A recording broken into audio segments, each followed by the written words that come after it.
Good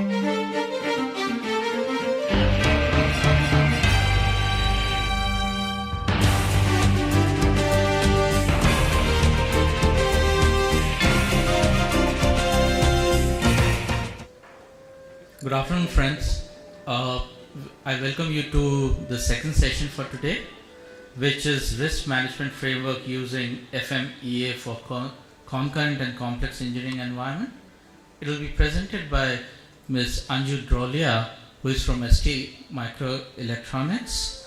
Anju has 14 plus years of total experience in ST Microelectronics, with 8 years in design and development and project management activities, and 6 years in program management for different design groups. She is currently working as a program manager in SRAM Design Group, developing self-sustainable and highly effective PM practices for design group is a keen interest. So I welcome Anju to start her presentation. Thank you. So are you ready now? So my paper is Risk Management Framework using Failure Mode Effective Analysis for the Concurrent and Complex Engineering Environment. So through this paper, my effort will be that you take forward the valuable this concept and conceptualize it in your organization to give more value added and to have a better success rate in the projects. This paper is co-authored by two more persons, Anand Hardy and Jacques Galburn. So Anand Hardy is working in the Noida site in the same company, and in ST Microelectronics. Jacques Galburn is in the Crolles site in the France. So both have a very rich experience and they have given a significant contribution in quality domain. And they have also established a strong design FMEA practice in R&D division in our group. So I'd just like to give the background that we have seen that in our R&D division, the design FMEA as a quality standard has been very well placed. So we thought, why not to use this same FMEA concept to develop a risk framework for a project. So with this intention, we have started. So my next presentation slide will detail about this. So the agenda for the presentation will be, I'll be first talking about the risk management in the concurrent engineering environment. So I'll give the typical semiconductor market characteristics, which will be followed by the challenges faced in our organization. And then I'll also share with the 8-dimensional root cause analysis which we have done, and it shows that risk management is a weaker section. Okay. Then I will shortly describe about the risk management framework, which will be followed by a case study which we have done, and finally the conclusion slides. Okay. So this is a very perfect example of VUCA which we have seen yesterday. So semiconductor market is very volatile in nature. Being an R&D oriented organization, it has a very often the concurrent engineering and lot of uncertainty involved. And at the same time, the market also requires to be highly aggressive so as to have the better time to market, and it may remain be effective. Okay. So as you can see in the graph that we have a semiconductor, the graph showing the $1 million and the percentage growth year on year basis, and there are a lot of ups and downs which is happening, and because of huge uncertainties involved in the R&D sector. So now the main point is, if we are able to do the risk management effectively, we are better able to negotiate the uncertainties which is coming in the this market. So the next is I will also talk about the risk challenges which we have seen in our R&D sector. That today there is the project managers have a lot of resistance towards they are working on the ad hoc approach. So the risk identification is either done very late in the organization, and which means that mitigation happens becomes very difficult, or either it is not feasible, which sometimes leads that the more impact and happens on the project execution, which we see in the later cycle of the project. Either the effort is increased, or we are creeping the scope, or we are delaying the projects. And also we have seen that project manager, being a more technical oriented task force, workforce, we have seen that project manager has a lot of resistance in accepting the complete detailed risk management process. They want a simple and very simple and easy to use methodology which can be implemented. More or less they also have the high resistance towards sharing the risk as well. So these were the challenges which we have seen before starting putting the risk framework in the organization. The another data statistic which has come is we have done the 8-dimensional root cause analysis. So this is the Pareto analysis, and this data is taken from the 3-year data has been taken. What we have done is we have analyzed the root cause of the project failure since 3 years. So, and the root cause we have categorized in 4 different problems: the technical occurrence root cause, the systematic occurrence root cause, technical escape root cause, and systematic escape root cause. So with these 4 categories, we have identified that the risk management which comes in the systematic occurrence root cause, this is a weaker section which has to be improved. So seeing this, with this analysis, we have also analyzed the background in the organization, and we have seen that since we have a strong quality orientation where the design FMEA is fully established, and there is for sure we have to work on the risk management part, which is a weaker section. What we have seen that we have taken the concept of FMEA, and with this we have developed a risk management where we have taken what of the risk management from the PMBOK standard process and how implementation is done using the FMEA. So I will talk more detail about this.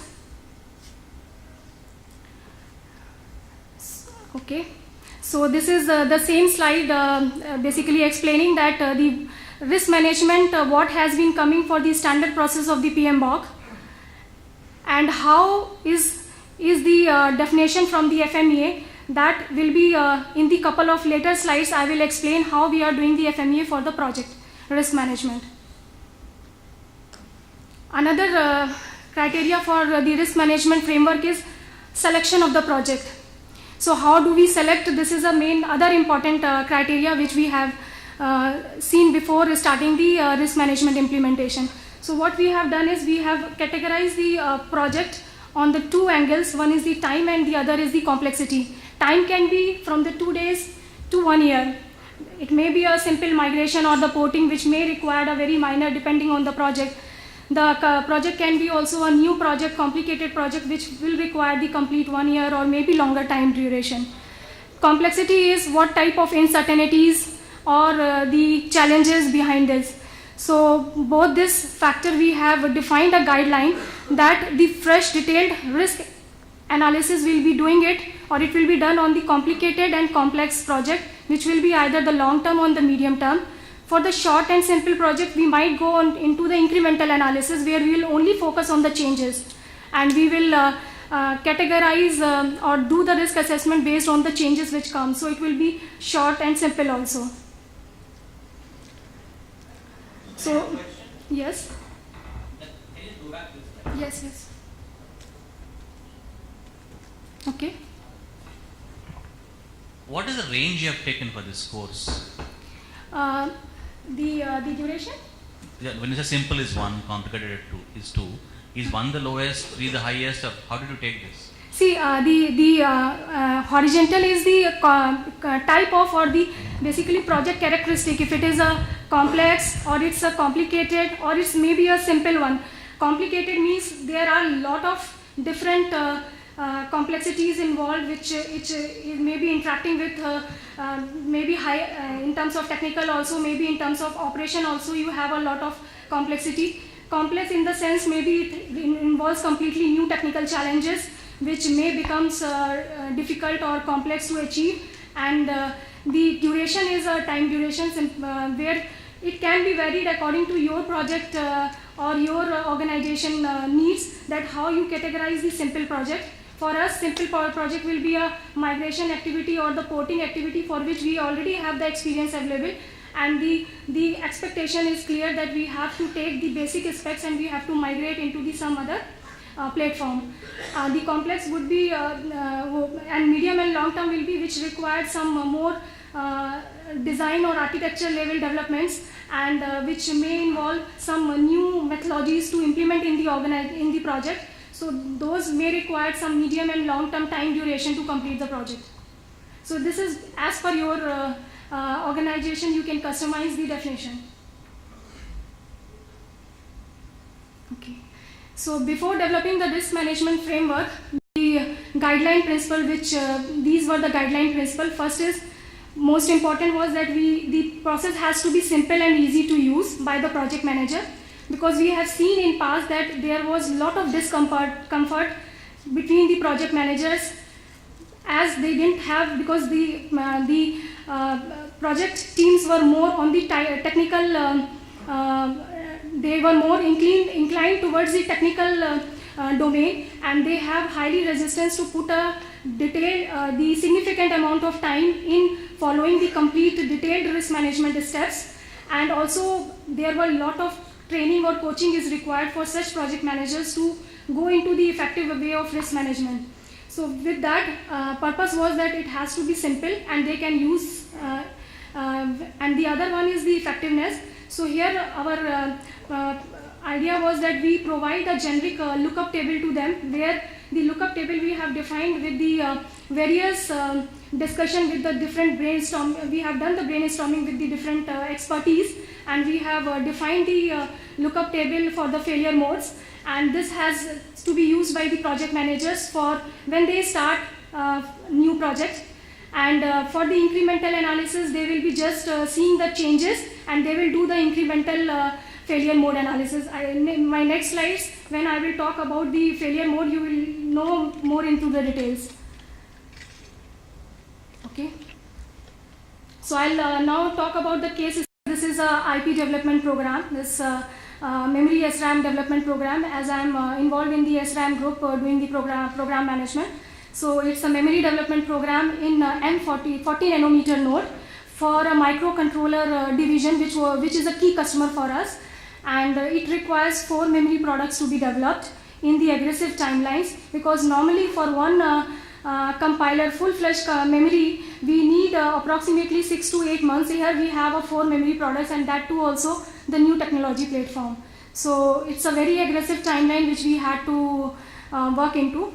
Then this program involved a lot of technical complexities, like we had to be a competitive solution. We have to provide a competitive solution with respect to the market, and also because the technology was new, so there was a lot of uncertainty and immaturities involved. So we knew that there will be a change in the specification which will keep on coming because of the instability. And then also the program also needs to have the reusability concept also take into account, because once we develop, we need to see the future markets which will come. The other part is we already had some new methodologies which has developed in past. We wanted to utilize those new methodologies in this full-fledged program, so that it can be used later on effectively in the next projects. And the other, in terms of operational complexity, because of the instability and the new technology we had, and we know in the past experience that there was a frequent changing of the specification which keeps on coming. And the other is that this project we have outsourced with 2 companies. So there were operational complexity, how to manage the communication and how to deal with the outsourcing. So with this, the next step comes in this. So once we have identified the project, now next step is to do a project scope analysis. So the purpose here is that we define the boundary of the project risk analysis. So it's a typical flow of the project. It starts like we have our inputs.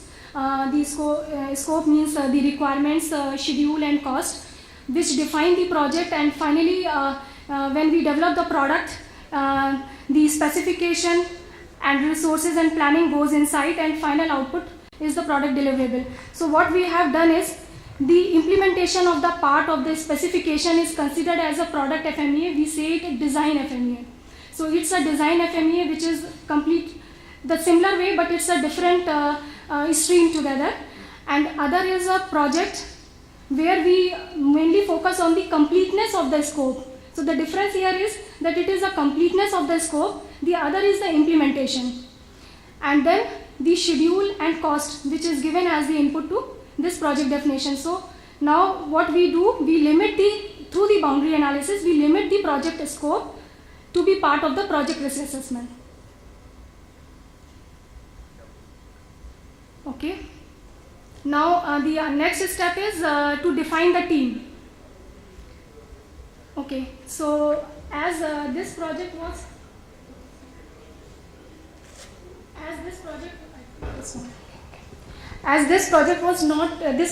evolving with different stakeholders, multi-site stakeholders are there, and we had a lot of interactions with technology platform, and which the team is sitting in different sites, the France, Catania, Italy. So lot of interactions is being happened with the different stakeholders. So with that, what we have done is we have defined in order to identify the failure mode, we have defined the team with different expertise, and we have planned 3 levels of reviews to make it more effective. And this is for the failure, to understand and to define the failure modes for that project. So the one is we have done is internally within the project team. Then we have taken it with the expertise team for the methodologies and any specific implementation what we are doing in the project. The third level what we have done is, because this is a new technology program, so we had taken another set of review with the technology team, flow, and also customer representative.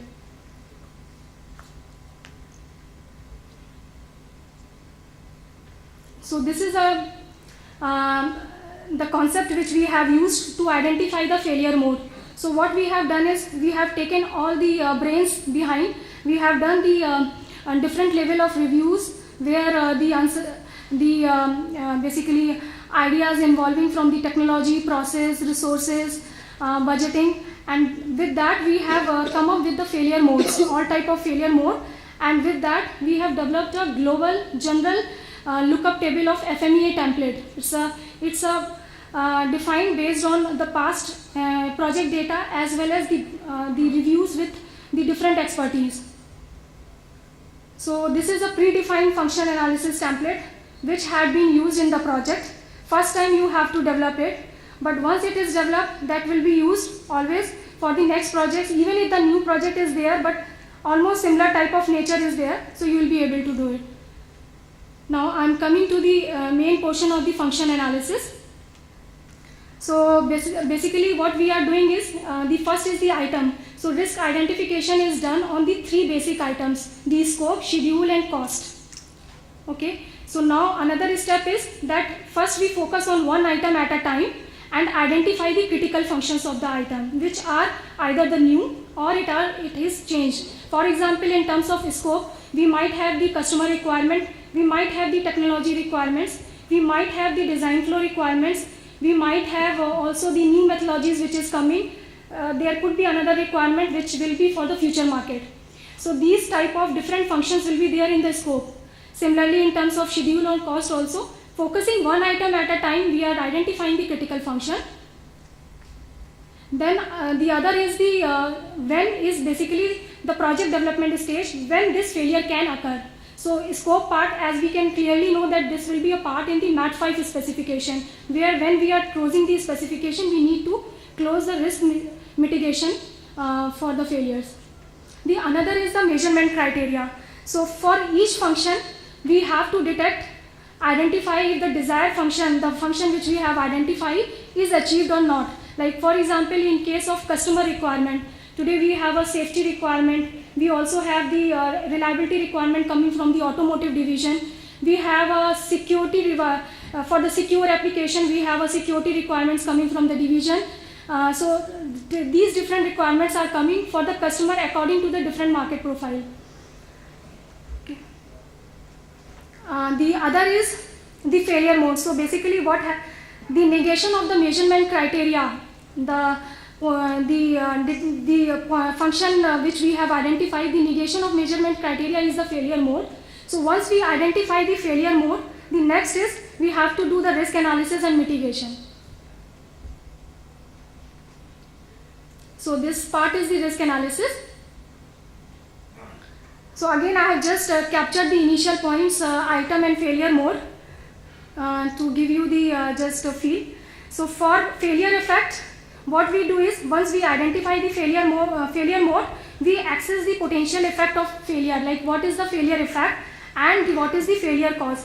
I can take the example for in case of failure mode of safety, we have either there is no safety specification, partial safety specification or unintended. So failure cause could be that we don't have the safety application know-how within the team, or maybe there is customer has not specifically specified the requirement very clearly. Okay. So after failure cause we have identified, then based on the failure effect we will be able to analyze the severity. So once the severity is identified, we rank the severity based on the ranking table which we have defined. I will show in next slide. Now with each cause we have to put the prevention control measures and also the detection. So like prevention measures can be that for the safety we have a very frequent dialogue with the customers. In fact, recently what we identified with this weakness, we have started a fortnightly discussion with the customer on the security points, because security was a new area in our organization where the team was also not having the much know-how, so they were not able to put the right questions. So what we did is we had a two-way interaction between the customer and the designer, and they had found a lot of information. Even customer has also found lot of information from us. They did even some testing also, and they have given the feedback that what they want actually. So okay. So after we do the control measures and detection, then we see the likelihood, like when this problem, how probable is this failure to happen. So with this we will be later on, after this analysis, the next step is to take the further improvement in terms of how to prioritize and rank so that it can be controlled. It can be controlled in the manner. So it's a generic basically severity and ranking table which we have customized as according to our organization, but it's a general, you can define as according to your organization. You can change the severity guidelines and you can put it as according to your flow. So what we have done is, in severity we have defined the three levels, high, medium and low, for each scope, schedule and cost, and ranked it with the value 1, 2, 3. Similarly for the RPN, what we have done is we have a design FMEA which is 0 to 9 ranked. What we have mapped it to 1 to 4, and with this we have given the RPN rating as severity into occurrence, and also we have defined the guideline that RPN greater than 6 will be considered critical, but if it is 9, it is unavoidable and it is very much mandatory to take the action for mitigation. Okay. So it's basically just a snapshot of the FMEA sheet. So first step is to identify, then other is analyze, then we have a plan, track and control action.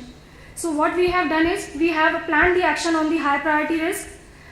Every time once we do the actions, we calculate the new RPN again and we measure the severity occurrence again to take the corrective actions. Now to have this risk action monitoring better in place, we have done the reviews. Bi-weekly meetings have been planned, and we had also planned for an internal audit to give the more effective failure modes.